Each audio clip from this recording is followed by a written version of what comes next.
एक आपण स्टार्ट करू. तुमच्याकडे मी उदाहरण पाठवलं आहे, तुम्ही लिहिलं आहे कॉपीमध्ये. त्याच्यानंतर आता बघा याची आखणी आपण कशी करायची प्रॉब्लेम सॉल्व करताना. व्यापार लेखा पहिला लेखा जो आहे, दुसरा आपला नफा तोटा लेखा, तिसरा आपल्याला भांडवल लेखा तयार करायचा आहे आणि त्याच्यानंतर आपल्याला ताळेबंद तयार करायचा आहे. ठीक आहे, याप्रमाणे आपला आन्सर राहील. तर वहीमध्ये तयार करताना तुम्हाला व्यापार खाते जो आहे तो पहिल्या पानावर आपण अर्धा पेज तयार करू.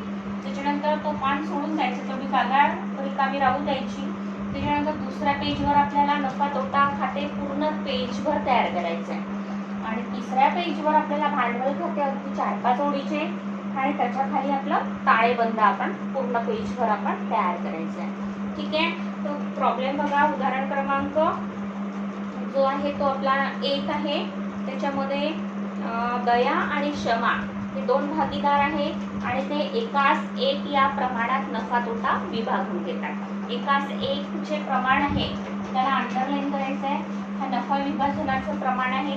जेव्हा आपल्याला नफा होईल, हा नफा तोटा खाते आहे ना, याच्यामध्ये आपला जो शुद्ध नफा येतो त्याला आपल्या ह्या 2 भागीदारांमध्ये समान प्रमाणात, एकास एक म्हणजे त्याला समान प्रमाण म्हणतात, त्यामध्ये आपण त्याला वाटून घेणार आहोत. त्याच्यानंतर आपल्याला वर्ष दिलेलं आहे बघा, 31 मार्च 2019. तर आपण इथे 31 मार्च 2019ला संपणाऱ्या वर्षाकरिता लिहायचं. कुठे? व्यापार लेखा, नफा तोटा लेखा आणि भांडवल लेख्यावर.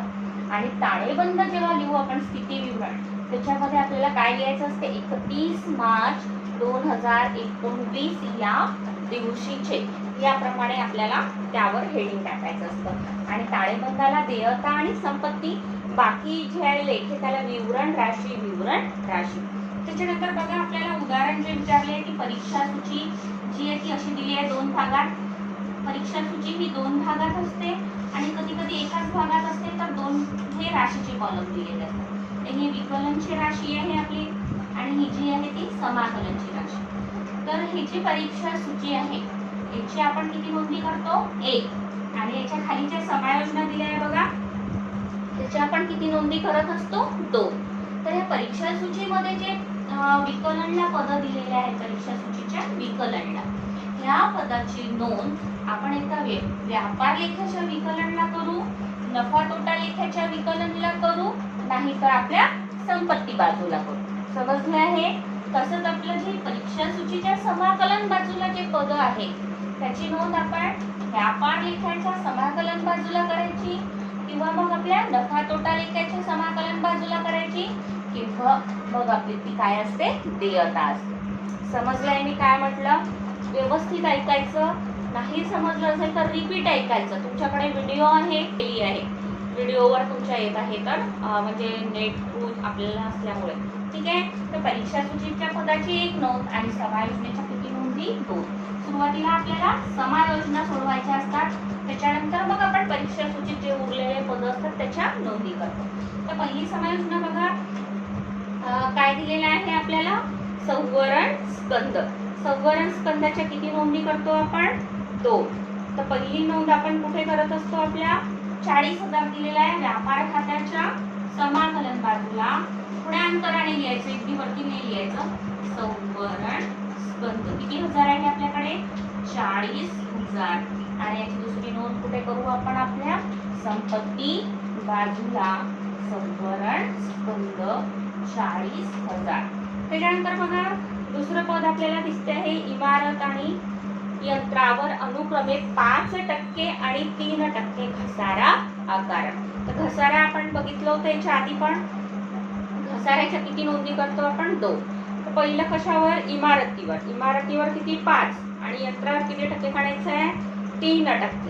तर इमारत बघा परीक्षा सूचीमध्ये पद दिसते आहे आपल्याला, इमारत दिसलं, त्याला टिक मार्क करायचं. कुठे लिहू आपण? आपल्या संपत्ती बाजूला इमारत 75,000. आणि घसारा काय करतो आपण? प्लस की मायनस? मायनस.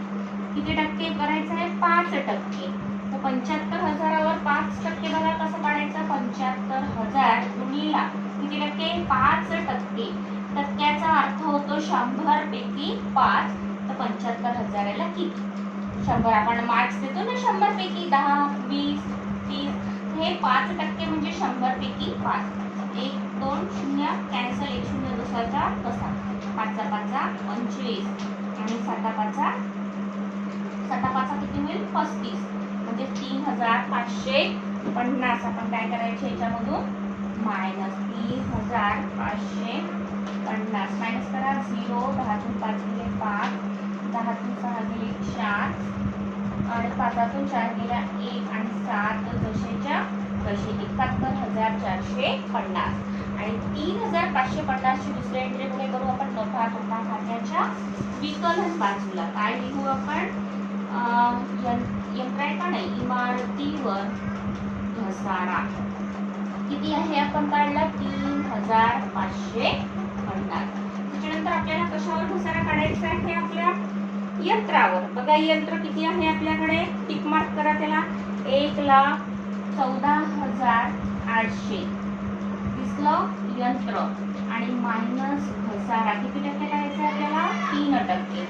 तर 1,14,800 वर 3%. सांगा 3% कसे लिहायचे? 100 पैकी 3. 2 शून्य कॅन्सल, 8 19 8 24 चे 4 हातचे आले 2, 4 2 8 12 आणि 2 14 हाताला 1, 3 1 3 आणि 1 4 आणि 3 1 3 म्हणजे किती आलं आपलं 3% म्हणजे 3,444. मायनस करा. 10 तून 4 गेले 6, 10 तून 5 गेले 5, एक परत करू ना आपण. 8 तून 5 गेले 3, पुन्हा एक परत करू म्हणजे 4 तून 4 गेले 0 आणि 1 जसाच्या तसा 1 जसाच्या तसा 1,10,356. आणि दुसरी एंट्री कशाची होईल आपली 3,444. हे काय आहे आपल्या यंत्रावर घसारा. ठीक आहे, या दोघांची बेरीज 2 आहे ना घसाऱ्याची पद, या दोघांची बेरीज करून घ्यायची. 5 आणि 4 9, 5 आणि 4 9, 3 आणि 3 6. किंवा याला डायरेक्ट बाहेर लिहिलं तरी चालेल. समजलंय आपल्याला? तर आपलं पद काय होतं घसारा. आणि घसारा आपल्याला कशावर काढायचा होता? इमारतीवर आणि यंत्रावर. त्याच्यानंतर बघा आपल्याला दिलेला आहे तिसरी समायोजना. बघा तिसरी समायोजनेमध्ये काय आहे? प्राप्य विपत्रात 3,000च्या अनादरित विपत्राचा समावेश आहे. प्राप्य विपत्रात काय आहे? अनादरित विपत्र. ही समायोजना मी समजावून सांगितली नव्हती. तर अनादरित विपत्र म्हणजे काय? कशात आहे? प्राप्य विपत्रात. तर परीक्षा सूचीमध्ये बघा पद आहे प्राप्य विपत्र दिसलं. विकलन बाजूला बघा, विकलन बाजूला दिसेल आपल्याला दुसरंच आहे पद प्राप्य विपत्र. सांगा प्राप्य विपत्र ही काय आहे? आपली संपत्ती आहे. प्राप्य विपत्र किती हजार दिसते आहे आपल्याला? 28,000. आणि हे काय झालं म्हणतात आपल्याला? अनादरित झालं. किती रुपये? आणि 3,000. तर अनादरित जर झालं असेल तर त्याला आपण प्राप्य विपत्रातून काय करायचं? मायनस अनादरित विपत्र. किती हजार झाले मायनस? बघा 3,000. 3,000 काय करायचे याच्यातून? मायनस 28 मधून 3 गेले, 8 तून 3 गेले 5 राहिले म्हणजे 25,000. आणि या 30,000ची काय करावी लागेल आपल्याला? दुसरी नोंद. तर जे विपत्र आपलं अनादरित होते ते आपल्याला आपल्या ऋणको मध्ये प्लस करायचं असते. बघा प्राप्य विपत्रातून काय केलं आपण? मायनस आणि दुसरी एंट्री आपल्या ऋणको मध्ये प्लस. बघा आपण नेहमी एक एंट्री इथे केली तर दुसरी एंट्री आपली व्यापार किंवा नफा तोटा लिखायला जाते, हो ना. परंतु विपत्राचे अनादरण हे संपत्ती बाजूलाच दोन्ही नोंदी करायच्या. एक नोंद आपण काय केली? प्राप्य विपत्रामध्ये मायनस आणि दुसरी नोंद आपण आपल्या ऋणको मध्ये सुद्धा काय करायचं असते? प्लस. बघा आपल्या परीक्षा सूचीमध्ये पद दिलं असते ऋणको जे दिले आहे आपल्याकडे 1,32,500 दिसलं. ऋणको आहे आपले, ऋणको आपली संपत्ती आहे 1,32,500. आपण 3,000 रुपये काय केले? प्राप्य विपत्रामधून मायनस आणि आपले आहे प्राप्य विपत्र. यातून आपण अनादरित काय केले? मायनस आणि दुसरी एंट्री आपण ऋणको मध्ये प्लस. अनादरित विपत्र आतमध्येच लिहायचं याला. याच्यानंतर आणखी याच्यावर समायोजन आहे 0 0 5 जसेच्या तसे 3 आणि आता प्लस करत आहोत आपण. 3 आणि 2 पुन्हा 5 3 जसेच्या तसे 1 जसाचा तसा 1,35,500 झाल्या. 2 एंट्री आपल्या अनादरित विपत्र प्लस मायनस प्राप्ती विपत्रातून आणि ऋणको मध्ये काय केलं आपण प्लस. त्याच्यानंतर चौथी समायोजना बघा. दया यांनी, दया म्हणजे कोण आपली भागीदार, जेठालालची दया नाही का बस. खूप आता टीव्ही पाहून राहिले 4 महिन्यापासून, जेठालालची दया वाटेल आपल्या हा भागीदार आहे दया. दयाने काय केलं स्वतःच्या खाजगी उपयोगाकरिता आणि खाजगी उपयोगाकरिता 1,000 रुपयाचा माल उचल केली ज्याची लेखा पुस्तकात नोंद नाही. वस्तू उचलल्या म्हणजे एक नोंद कुठे होत असते आपल्या व्यापार खात्याच्या समाकलनला वस्तूंचे आहार, आणि दुसरी नोंद आपण कुठे करत असतो आपल्या भांडवल खात्यामध्ये, हो ना. तर आपण एक नोंद करू कितीचा माल उचलला दिली 1,000 रुपयाचा. तिथे लिहू आपण व्यापार खाते. इथे लिहायचे दयाची उचल किती केली 1,000 रुपये. ठीक आहे. इथे एक नोंद 1,000च आहे. आणि दुसरी एंट्री आपण उचल वस्तूचे आहारण जे आहे ते कुठे लिहितो भांडवल खात्याच्या विकलन बाजू. हे पाठांतर केले होते आपण. पद इकडे भागीदाराच्या भांडवल, भांडवलावर व्याज, भागीदाराचे वेतन आणि कमिशन. विकलनला कोणते येणार रोख आहारण. आहारण म्हणजेच काय उचल, आहारणावर व्याज आणि वस्तूचे आहारण. तर वस्तूचे आहारण आहे हे दयाची उचल. किती हजार केली दयाने उचल 1,000 रुपये. झाली आहे ही समायोजना आपली. त्याच्यानंतर पुढची समायोजना बघा नंबर 5 बुडीत कर्ज 1,800 रुपये आणि 5% बुडीत कर्ज निधी. ही समायोजना सुद्धा आपली झाली होती. आपण सांगितलं होतं की परीक्षा सूचित जे बुडीत कर्ज असते ते म्हणजे आपले जुने असतात आणि जे आपल्याला समायोजनेत दिले असते ते कोणते असतात नवीन. तर जे समायोजनेत बुडीत कर्ज आहे ते आधी आपण सोडवायचे. ठीक आहे. आणि ही बुडीत कर्ज जे आहे ते आपण कशावर सोडवतो आपल्या ऋणकोवर. तर ऋणको मध्ये आपण काय केलं होतं अनादरित विपत्र प्लस आणि त्याला आतमध्येच ठेवलं होतं. आता आपण त्याच्यावर अशोध्य ऋण आणि अशोध्य ऋण संचिती सोडवू. पण त्याच्या आधी बघा आणखी एक 6वीची समायोजना दिसते आपल्याला. पहिले 6वी समायोजना बघा, 5वी आपण नंतर घेऊ. 6वी आहे 6,000चा माल विकला परंतु त्याची लेखा पुस्तकात नोंद नाही. ही समायोजना सुद्धा मी समजून सांगितली होती. वस्तू विकल्या परंतु नोंद नाही त्याला आपण काय म्हणतो अविक्रीत वस्तू किंवा सुटलेली विक्री. तर सुटलेली विक्री आपण काय करत असतो सांगा. विक्रीमध्ये आपण काय करू त्याला प्लस. समजावून झाली आहे पाठांतर झाली आहे तुमची. विक्रीमध्ये आपण सुटलेली विक्री काय करतो प्लस.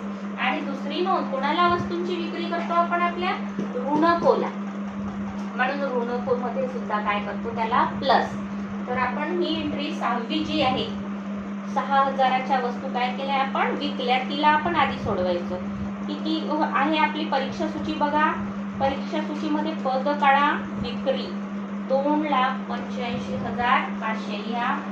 2 लाख इथे जागा कमी आहे थोडे इकडे करते मी. विक्री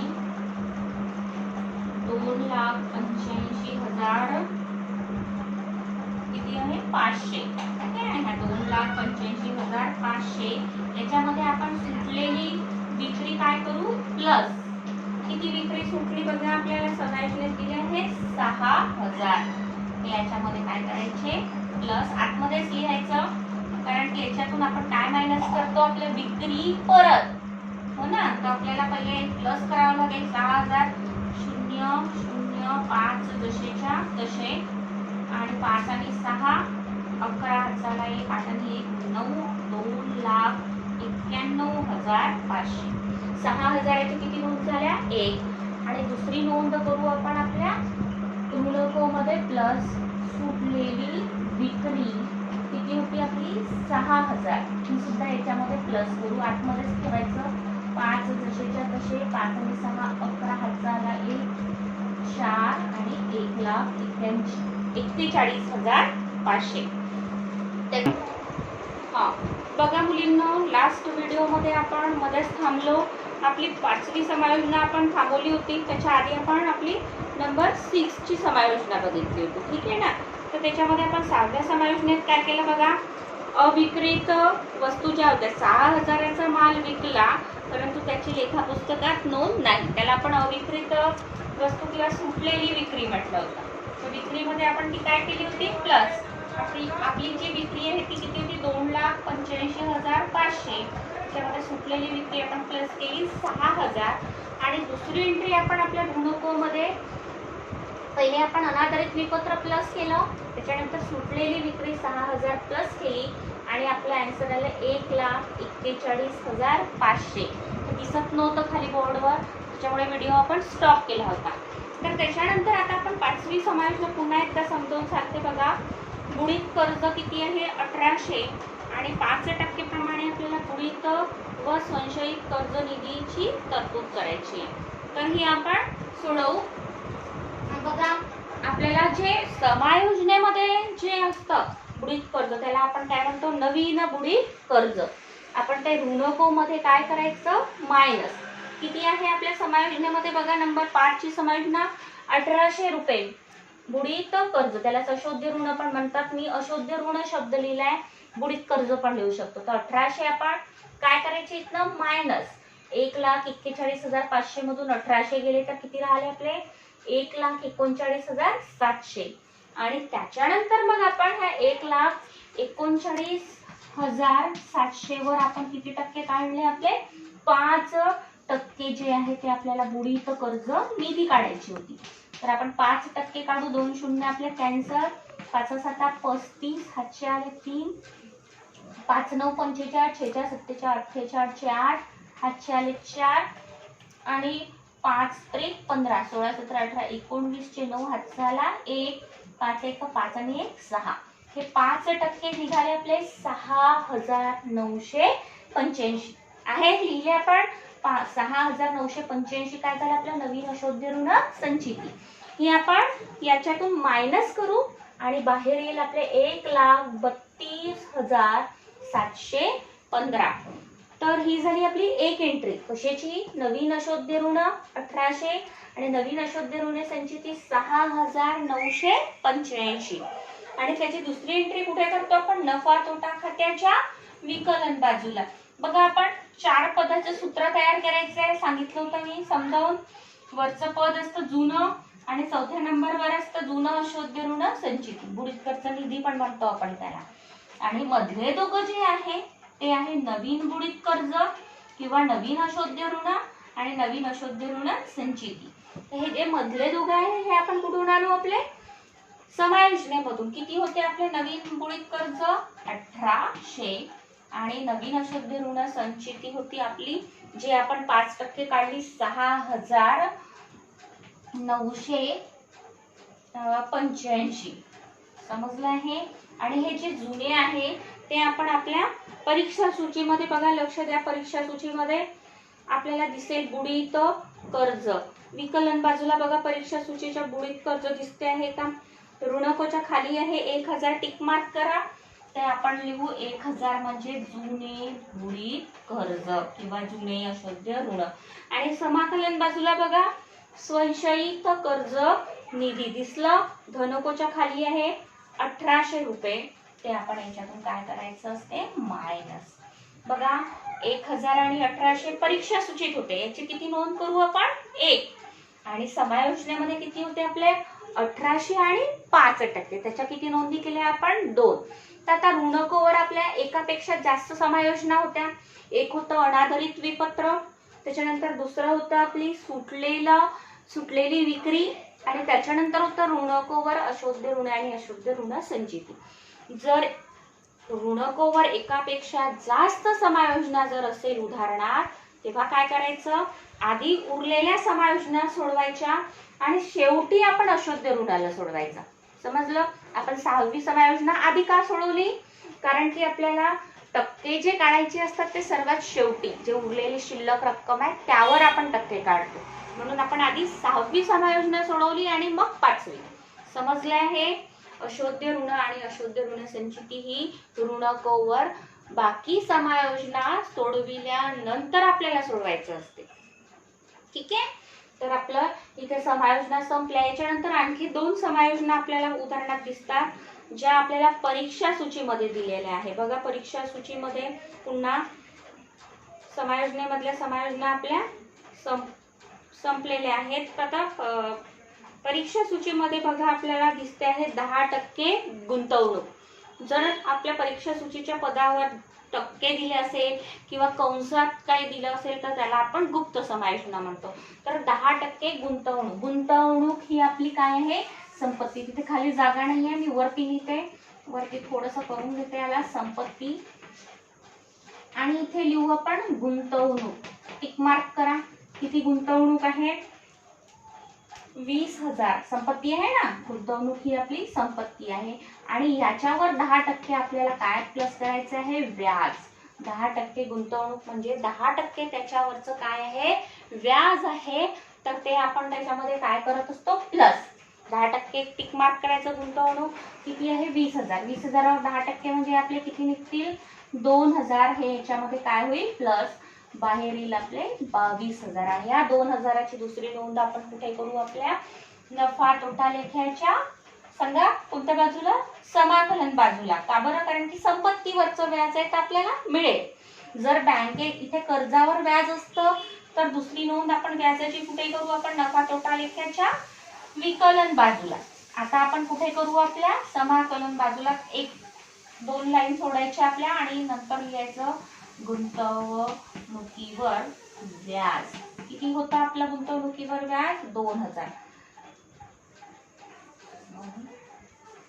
ही आपली समाकलन बाजू आहे. गुंतवणुकीवर व्याज किती आलेलं आहे आपलं? 2,000 रुपये.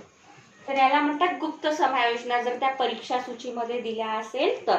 पुन्हा एक समायोजना आहे जाहिरात. बघा, जाहिरात दिसली. त्याच्यामध्ये आपल्याला ब्रॅकेटमध्ये काय लिहिलंय? 9 महिन्यासाठी. याला आपण गुप्त समायोजना म्हणतात.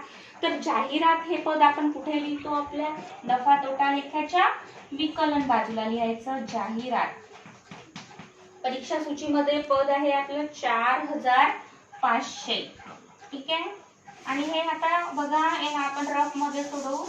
जाहिरात किती होती आपल्याकडे? 4,500. आणि ब्रॅकेट मध्ये किती लिहिलेलं आहे? 9 महिने. आणि आपलं जे हे वर्ष आहे हे एका वर्षासाठी आपण तयार करत असतो. ठीक आहे. म्हणजेच एका वर्षात किती महिने असतात? एकूण 12 महिने. आणि आपल्याला ही जी जाहिरात दिली आहे ती किती महिन्याची आहे? 9. आपल्याला किती महिन्याची पाहिजे होती? पूर्ण 12 महिन्याची. म्हणजे सांगा मला किती महिने कमी आहे 12 महिने व्हायला? 9 नंतर 10, 11 आणि 12. 3 महिने काय आहे? कमी आहे. समजलं ना? आपल्याला एकूण 12 महिने पाहिजे. आपल्याला किती महिन्याची दिली आहे? 9 महिन्याची. तर आपल्याला जे 3 महिने कमी आहे, जर कमी असेल तर त्याला म्हणायचं असतं अदत्त. आणि समजा ते 15 महिन्याचे असते, 12 महिन्यापेक्षा 3 महिने जर जास्त दिले असते, ब्रॅकेटमध्ये इथे किती महिने असते? 15 महिने. तर त्याला जर जास्त असेल दिला तर त्याला काय म्हणायचं? पूर्वदत्त. कमी जर असेल तर त्याला काय म्हणायचं? अदत्त. आणि जर जास्त असेल तर त्याला पूर्वदत्त. तर आपण शोधून काढू आपली अदत्त जाहिरात. अदत्त जाहिरात म्हणतात त्याला. आणि ही कशी शोधून काढायची? 4,500 जे रुपये दिले आहेत हे किती महिन्याकरिता दिले? 4,500 9 महिन्याकरिता. आपल्याला किती महिन्याचे पाहिजे आहे? एकूण 3 महिन्याचे. तर हे 3 महिने जे आहे ते गुणीला करायचे असतात. कळलं का? ही जी जाहिरात आहे 4,500 9 महिने गुणीला 3 महिने म्हणजे 3 महिन्याची जाहिरात निघेल. तर हे 9 आणि 3 मध्ये भाग जातो बघा. 3 1 3, 3 3 9. ठीक आहे. त्याच्यानंतर 3 पण भाग जातो. 45 ला भाग द्या 4,500 भागीला 3.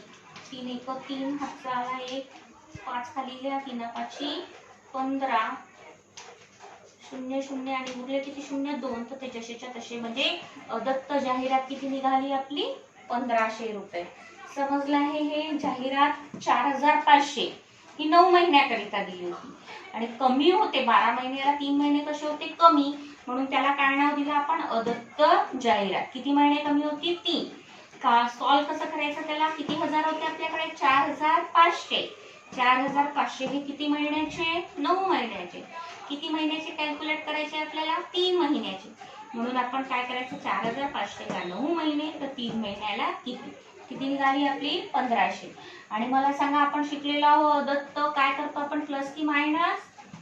आपण व्यवस्थित शिकलेलो आपण समजणार. अदत्त हे प्लस करत असतो. तर 1500 प्लस करू आपण. बाहेर येईल आपले 0 0 0. 4 आणि 1 5 आणि 1 6000. आणि अदत्तची दुसरी नोंद आपण कुठे करत असतो? आपल्या देयता बाजूला. नंतर सोडून लिहायचं अदत्त जाहिरात. किती निघाली आपली? 1500. ह्या दोन आपण एक्स्ट्रा समायोजन सोडवल्या. त्या म्हणजे आपल्या एक म्हणजे गुंतवणूक आणि दुसरं म्हणजे जाहिरात. आणि याच्यानंतर जे उरलेले पद आहेत तिला आपण काय करू? आता उरलेले पद आपल्या व्यापार लेख्यातले व्यापार लेख्यात, नफा तोटा लेख्यातले नफा तोटा लेख्यात आणि आपल्या संपत्ती आणि देयता बाजूला लिहू. ते आपण नेक्स्ट व्हिडिओमध्ये आपण घेऊ. धन्यवाद. त्यानंतर हे जाहिरात